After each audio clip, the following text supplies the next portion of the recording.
আসসালামু আলাইকুম, সবাই কেমন আছেন? চলে আসলাম নতুন একটা ভিডিও নিয়ে। অনেকদিন ধরে ভিডিও ছাড়ি না সময়ের অভাবে। তো আমি হচ্ছে বাইকার শরীফুল। যারা আমার চ্যানেলটি সাবস্ক্রাইব করছেন তাদেরকে অসংখ্য ধন্যবাদ, যারা করেন নাই তাদেরকে সাবস্ক্রাইব করার অনুরোধ রইল। এই ভিডিওটি হচ্ছে আপনার রামু সেনানিবাস থেকে উত্তর দিকে কক্সবাজার শহর দিকে যাইতে, লিংক রোডের দিকে যাইতে এই রাস্তাটি হচ্ছে খুবই সুন্দর। রাস্তার দুই পাশে প্রাকৃতিক দৃশ্য, অপরূপ দৃশ্য। দুই পাশে হালকা পাহাড় রয়েছে এবং ধানের ক্ষেত রয়েছে। কিন্তু রাস্তাটি হচ্ছে মানে এক লেনের রাস্তা, দুই দিকে যান চলাচল করে, সিএনজি, অটো, ট্রাক সব ধরনের যান চলাচল করে।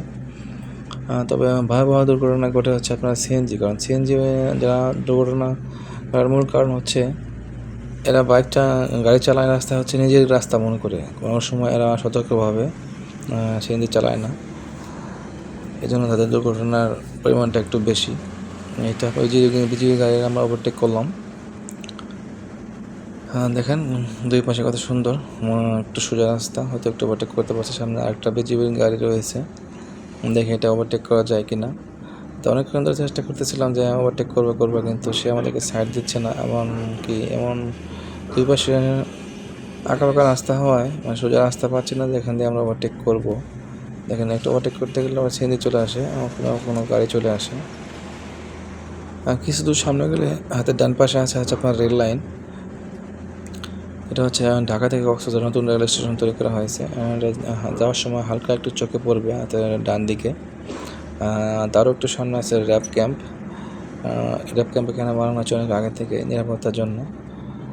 তো র্যাব ক্যাম্প এখানে বানানো হয়েছে অন্য একটা প্রতিষ্ঠানকে এর উপরে স্থাপনা হিসেবে আর কি, কিন্তু পুরোপুরি মানে র্যাব ক্যাম্পের জন্য তৈরি করা হয় না, এখন নির্মাণ।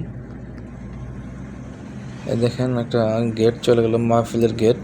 এটা হচ্ছে মাহফিল চলছিল আমি যখন ওদিন আসছিলাম এই রাস্তা দিয়ে। রাস্তার ডান পাশে একটা জায়গা আছে যেখানে আবাসন তৈরি করা হয়েছে গরিব মানুষের জন্য। তাদেরকে একটি করে ঘর দেওয়া হয়েছে বানিয়ে, লাল টিনের চাল হয়তো দেখছেন আপনারা। তো যারা দেখতেছেন ভিডিও যদি ভালো লাগে অবশ্যই লাইক করবেন, সাবস্ক্রাইব করবেন, অনুরোধ রইল সবাইকে। তার একটু সামনে গেলে আমরা পাবো র্যাব ক্যাম্প। র্যাব ক্যাম্পের হচ্ছে হাতের ডান পাশে পড়বে।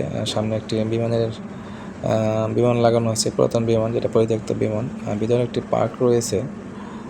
পার্কের হচ্ছে প্রবেশ মূল্য রয়েছে এবং সবার জন্য উন্মুক্ত। দুই পাশে রাস্তা এবং প্রাকৃতিক দৃশ্য যে উপভোগ করতে চান তাহলে অবশ্যই আপনাকে মোটরসাইকেল নিয়ে এই রাস্তায় আসতে হবে। এই রাস্তা হচ্ছে টেকনাফের দিকে গেছে, দূরত্ব হচ্ছে আপনার 85 কিলোমিটার। এই দেখেন সামনে র্যাব ক্যাম্প, সাদা বিল্ডিং দেখা যায়। এটাই হচ্ছে RAB camp, Cox's Bazar RAB, link রোডের থেকে দক্ষিণ দিকে। তো এখানে একটু রাস্তা চাপানো থাকে, এতে গাড়িগুলো চেক করা হয়, গাড়িগুলো সার্চ করা হয়, মাঝে মাঝে চেকপোস্ট বসানো হয়। টেকনাফ থেকে এই লিংক রোডের দূরত্ব হচ্ছে 85 কিলোমিটার। যদি টেকনাফ যান তাহলে অবশ্যই আপনার এই রাস্তা দৃশ্য উপভোগ করতে পারবেন। তবে এই রাস্তা হচ্ছে গাড়িগুলো সিএনজিওয়ালা অ্যাক্সিডেন্ট ঘটে বেশি, কারণ সিএনজি রাস্তা সবচেয়ে পরিমাণ বেশি, আর এরা বেপরোয়াভাবে গাড়ি চালায়। ভিডিওটি ভালো লাগলে অবশ্যই লাইক করবেন, সাবস্ক্রাইব করবেন। আজকের মতো আল্লাহ হাফেজ, আসসালামু আলাইকুম, ভালো থাকবেন সবাই।